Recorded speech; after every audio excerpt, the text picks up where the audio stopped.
Hey guys, welcome to this month's episode of the Healing Unfiltered podcast. I've been a little MIA. I did not record or publish one single episode for the month of March. And not for any dramatic reason, not for any insane period of burnout, not for any crisis that was going on. I just didn't want to. And I thought and thought about how to approach that in this episode. And it brought me to today's topic, which is, drumroll, please, what to do when you don't feel like doing anything. I think this is really important to talk about because it's clearly very lived. It's such a common experience. I went through it for a month, and it's easier to talk about when we're looking at it from the lens of life gets crazy, or we're going through something, or there's a major shift or change or adjustment. It's kind of like we have a reason for not wanting to do anything. But then when we have moments where we're just like, I just don't want to. And like I said, there's no crisis. There's no insane level of burnout. There's no dramatic reason. I just don't want to. Those are the times that aren't talked about enough. And then those are the times that lead to a buildup of shame or a lack of awareness. I guess maybe like a missed opportunity for reflection, a missed opportunity for recognizing like, okay, what's actually going on and why. And so I want to talk about it today. And I want to recognize that sometimes it's not that anything is really wrong.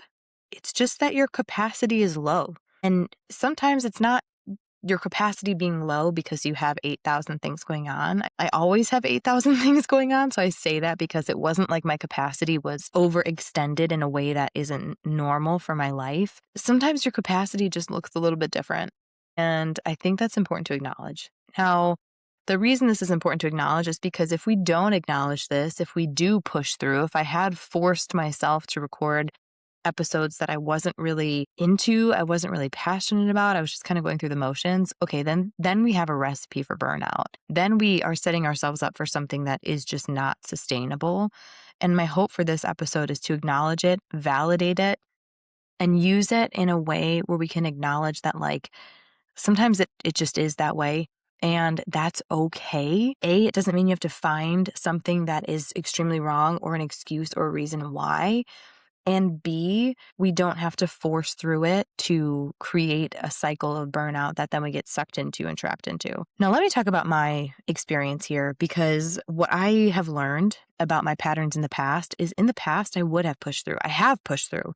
There were so many times last year that I did not want to do this podcast, not because I didn't want to do the podcast, but because it turned into feeling like a job, because I was burnt out, because I was so burnt out to a level that thinking of topics felt so exhausting. And I'm a fucking therapist. I have topics thrown at me left and right every single day. So it's not like I have to work really hard to think of topics, but in a moment of burnout, that's what it felt like. And I pushed through. When I learned about those cycles of burnout, from those experiences is that I just dug myself into a hole of burnout even further. And then it took even longer and was even harder for me to pull myself back out.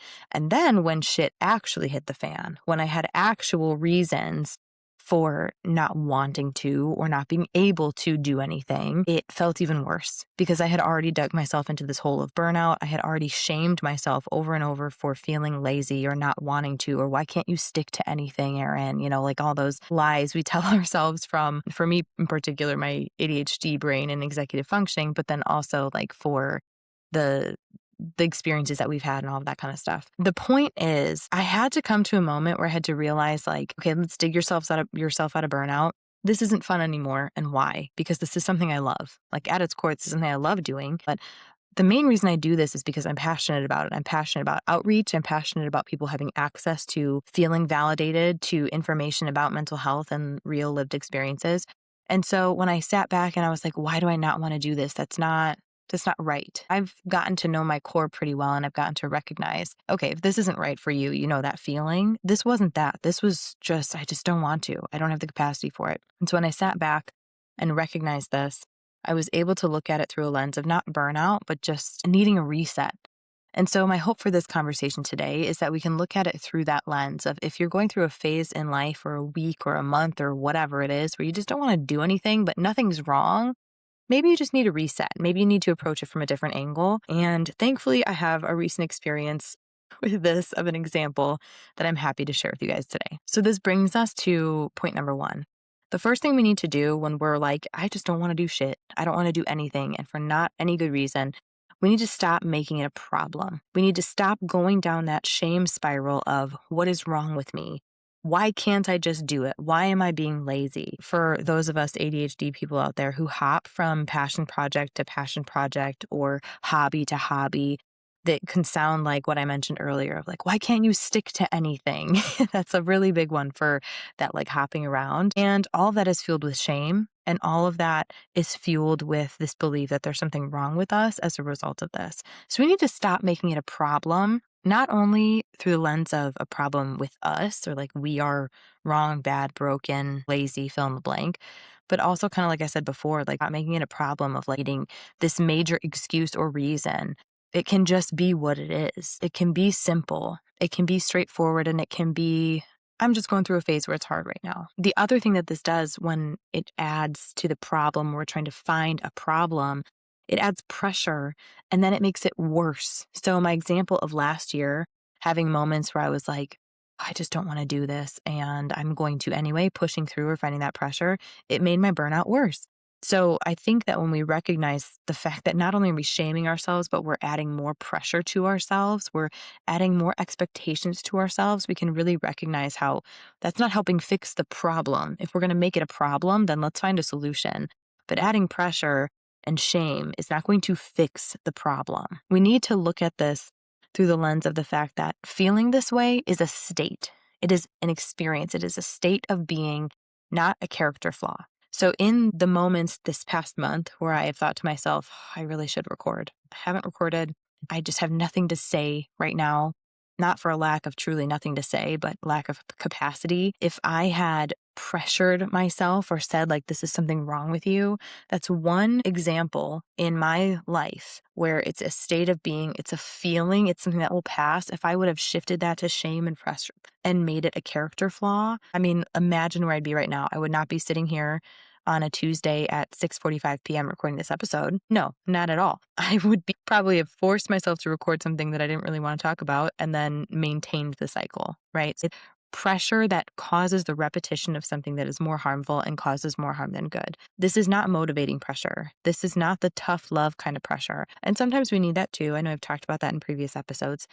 These are not moments for that. So I'm going to break this down into 5 steps of what to do when you're feeling this feeling, when you're recognizing that this is just a state of being. This isn't something that's more inherently problematic. This isn't a pattern that's truly infiltrating your life. This isn't you just not showing up to work. This isn't you not taking care of yourself, your family, all those things. Those things don't apply here. I'm talking about something where it's more arbitrary. It's really maybe a responsibility that you quote unquote should do, even though you know how I feel about that word, but it's not necessarily something that's ruining your life. It's more like I really don't have to, like the world's not going to end if I don't do it, but I should do it, right? I'm going to give you 5 steps of what to do when you're in that state of being. Step 1 is notice without forcing. So you're going to pause, you're going to reflect on what you're feeling, and we should be doing this probably daily to an extent anyway, but anytime you're feeling something a little bit off, right, you're going to pause and you're going to say, what am I feeling? Where am I feeling it? Get some somatic in the body, right? Like, where am I feeling it in my body? Am I feeling dread? Am I feeling it in my stomach, my head, tension, whatever? And you're going to honor where you're at. You're going to notice it and you're not going to force. You're going to say, this is not a moment of action. This is a moment of observation. This is a moment of me getting to know myself, increasing my self-awareness, and we're just going to leave it there. Sometimes I feel like we live in such a society of hustle and pressure and figure it out right now, hurry up and figure it out. And what that does is, so I'm breaking this down into 5 steps.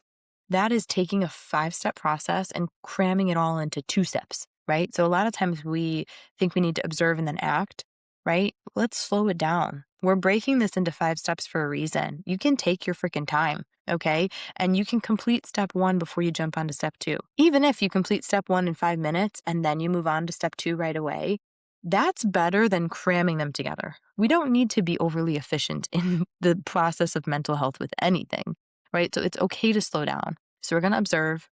This isn't avoidance because the next steps will take us past avoidance. This is, I'm just going to honor where I'm at. I'm going to acknowledge it and I'm going to build awareness. There is a huge difference between avoiding your life and acknowledging your capacity. Okay. Let that sink in.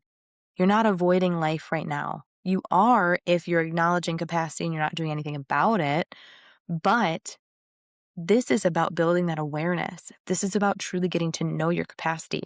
I believe that majority of us don't even know what our capacity is. We are so far beyond our actual capacity. We have no awareness of what our true capacity is. And then when we feel like we're drowning, we have this moment of, holy fucking shit, how am I doing all of this? How am I going to maintain this? Without recognizing that you're not even meant to, because your capacity was left behind all the way back there. So we need to build awareness of what our capacity actually is and know that our capacity can look different moment to moment, season to season. Step 2, my favorite thing, we're going to get curious. So instead of shaming, instead of why through the lens of shame, why are you doing that? No, we're going to say, why are you doing that? Right? Shame does not come from curiosity. Curiosity cannot be possible when shame is there. We need to make sure that we are getting curious about something, because if we're curious about it, we can open ourselves up to what it actually means, what it's actually trying to tell us, versus shame causes us to kind of go inward and feel like shit, right? So we can be curious. Let's give a couple examples, 4 questions that you can ask yourself through a lens of curiosity. Are you mentally overloaded? Okay. Are you emotionally drained? Are you disconnected from what you are doing? Are you putting too much pressure on it? Those are 4 questions that if you struggle with why, if why is too vague of a question, if why is too closely tied to shame, if you're somebody who you want to be able to ask why through a lens of pure curiosity, but you find yourself keep going back to that like snarky, like why, ask these questions when it comes to your capacity. The other thing that we need to note when we're being curious, I find this a lot with clients in sessions too, is we ask why and they're like, I don't know, like there's got to be some deep meaning. Like maybe it's just simple. Maybe you're just over it right now. Maybe it's just not doing what it needs to do. That's okay. It can be as simple as that. This kind of goes back to that, like there doesn't need to be some huge crisis or crazy problem when it comes to this. It can just be a simple, flat, like, I just don't feel like it right now. And that's okay. So not everything needs a deep root cause. So when we're asking these questions, am I mentally overloaded? Yep. Okay. Good to know. What are the things that are causing me to be mentally overloaded? It can be something so random. It doesn't need to be, I went through this crazy experience and I'm, finding this deep rooted thing coming out of me. That absolutely can be a part of it and is something that needs to be acknowledged. But we live in a society where we're expected to never make any excuses. And that causes us to feel like we need to make more excuses. It's kind of contradictory. But I think of like people calling in sick for work, right? And instead of just saying like, I'm taking a mental health day, I don't want to do shit. It's raining outside and I want to curl up in my bed and read a book. And I never do this. This is like the one mental health day I allow myself in the year, whatever. We still feel like, oh, I gotta make up some excuse of some appointment that I have or some reason. It has to be some big thing. I have to be in a depressive state. No, just let it be simple. It does not need to be a big deal. And I think sometimes our need for it to be a big deal makes it a bigger deal than it actually is. And then we feel even worse than we needed to in the first place. Okay. Anyways, I digress. Sometimes it really is just fatigue. Sometimes it really is just that day. Sometimes it really is just your nervous system saying, hello, I just need a minute. Can we just pause for 1 minute? Can we just have one day? And that's totally fine. Okay, step 3, we need to reduce the pressure, not the goal. Okay, this is actually really, really, really huge and something that I faced when I was going through this month of like, I just don't want to. Instead of it being, I need to get back on track or I need to get consistent again, I need to get back into that routine. It needs to be, what is the smallest version of this that I can do? How can I build back up to whatever feels right? Those statements of, I need to get back on track, I need to jump right back in, those cause pressure. When I found myself over the previous week saying, I need to record, I need to jump back in, I need to get something out, whatever, let me just get something out and then I'll figure out the rest later. That's when I felt this tightness in my chest of like, but that doesn't feel right either.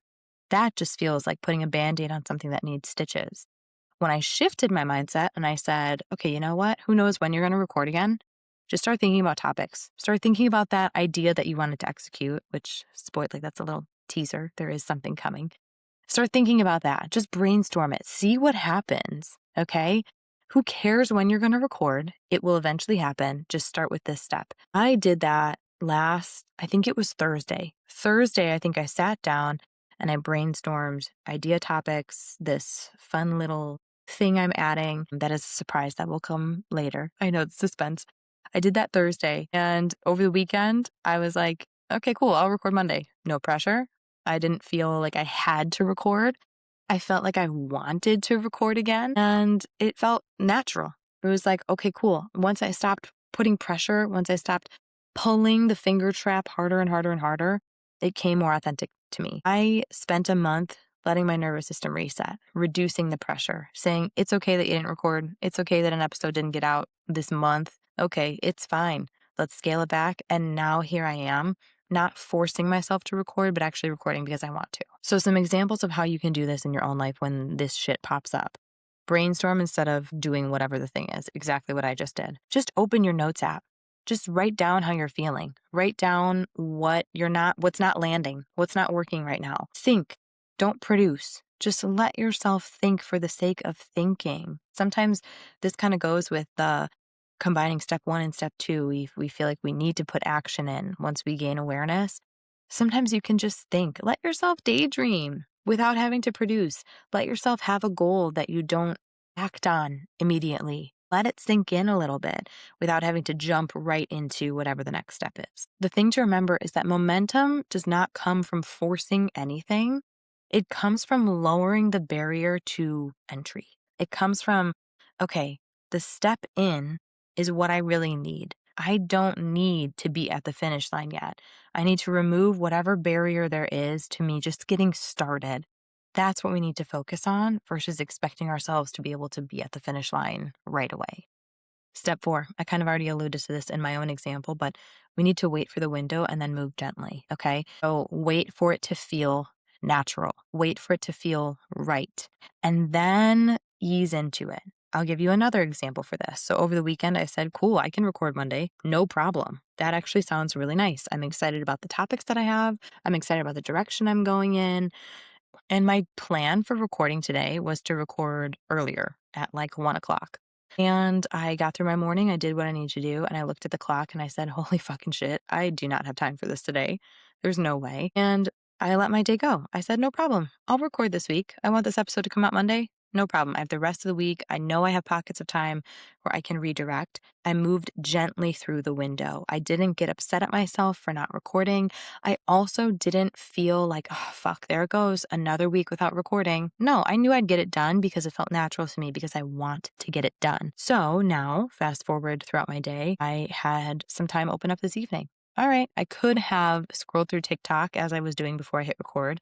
I could have said, okay, I'm done earlier than I thought I was going to be for tonight. Let me go do whatever else. But I said, no, you know what? You wanted to record today, so just hit record. That was a moment where my motivation wasn't necessarily there, but because I moved gently through this open window that came naturally to me, it was easier for me to say like, meh, you probably don't really feel like doing it right now, but you're gonna, right? There's a difference between, I don't feel like it. I'd rather sit on my couch and read my book or scroll through TikTok versus I just really don't want to fucking do this. That was the latter was where I was for the last month. This one here is the type of resistance that we can learn to push through. I know in my gut, I got this. I can do it. I'll be fine if I do it versus if I do this right now, I'm going to blow past my threshold for capacity. So recognizing the difference is really important too. But I do think catching that 10% of motivation versus striving for 100% is what matters when we're coming out of a state of resistance. All right. And then step 5, we don't make a dramatic comeback. We don't expect this to be a full blown, now I'm guns ablaze, ready to go back in. No, we take it moment to moment and we don't overcompensate. right? So what happened, happened. The past is the past. I am where I am now, and I'm going to continue to move forward with this momentum. I'm going to continue to move forward with what feels like it's lighting me up, what feels natural versus forcing myself to. We are rebuilding up momentum, and we are allowing our system to adjust accordingly. Because if I just jump right back into, okay, cool, now I have motivation. Let me record 3 episodes today to batch them, to get ahead, to work on this surprise thingy that I have going on. If I try to do it all at once and expect myself to just jump back into a different level of capacity than where I'm at, then our nervous system is going to go, oh, shit, here we go again. Fuck, we're back on the roller coaster. Okay, let's go. That's not sustainable either. We have to rebuild the momentum, rebuild the confidence in ourselves to be able to recognize and utilize the awareness that we just gained, the insight that we just became aware of, and then we move forward. Okay, we don't expect ourselves to go automatically back to where we were. Something that I want to say that I hope really resonates with you, because what we're talking about here is consistency. And I think that when we think of the word consistency, we think I'm going to record and have an episode when I say I'm going to have an episode, and I'm not going to miss, and I'm going to be consistent, or I'm going to go to the gym consistently. I'm not going to miss a day. Or if I do, I'm going to jump right back in. It's knowing how to come back without spiraling. It's allowing yourself to have a period of time where things fall off and have the confidence to know that you'll be able to get back on track without it needing to be dramatic or a crisis or anything like that. Consistency is for the long haul. Consistency is not something that we put in place and then it sticks forever and ever and ever. And I think we have this skewed view of what consistency should be. And we need a better relationship with consistency, because what I'm doing right now is consistent. I'm still going with the podcast. I'm getting back on track with something that feels more authentic for me. And I allowed myself a little period of time where I readjusted.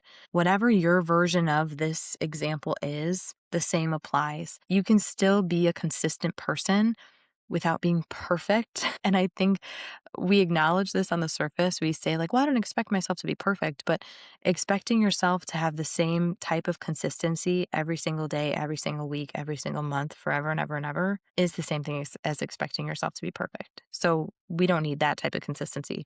We just need the confidence to know that we'll return to a version that feels more authentic and allow it to adjust without feeling like we're going to crumble if something shifts.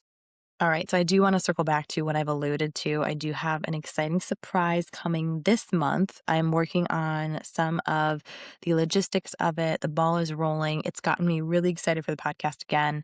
And I just want a couple more details to be ironed out before I announce it. So more to come. I know, like I said, the suspense is crazy, and I'm really excited about it. I feel like it's kind of reinvigorated my passion for the podcast. It's going to lead to some really cool things coming. So new ideas are coming your way, new topics are coming your way, and something a little bit different is also coming your way. So I will leave you with this. If you're feeling like you don't want to do anything right now, that's okay. That's totally fine. Make sure you have your responsibilities taken care of. Make sure you're going to work, you're taking care of yourself, your health, your family, your loved ones. Make sure we're getting the basic needs met. But if you really don't feel like doing the extra shit, if you don't feel like going above and beyond or going the extra mile, that's okay. Give yourself a break. Life is hard enough, and you don't need to expect yourself to live at this perfect standard all the time. We need to remove that shame. You don't need to force yourself back into life if you're taking a break from whatever it is you're taking a break from. You just need to re-enter in a way that actually works, that is actually sustainable, and feels authentic to you and wherever your nervous system is in that moment. So I hope this was helpful. I hope this resonated. I'm always excited when I get in here and I start talking, and I'm so excited for the things that are to come. And whatever you are stuck with in life right now, I hope that there's a path that you see more clearly leading you to this feeling that I'm having right now. All right, guys, I hope that was helpful. As always, leave ratings, comments, reviews, wherever you get your podcast. And I will see you in 2 weeks with another new episode. Bye. Thanks so much for tuning in to another episode of the Healing Unfiltered podcast. If you enjoyed today's episode, don't forget to subscribe, leave a review, and share this with someone who might also love to tune in. And as always, be kind to yourself, others, and the world. See you next time.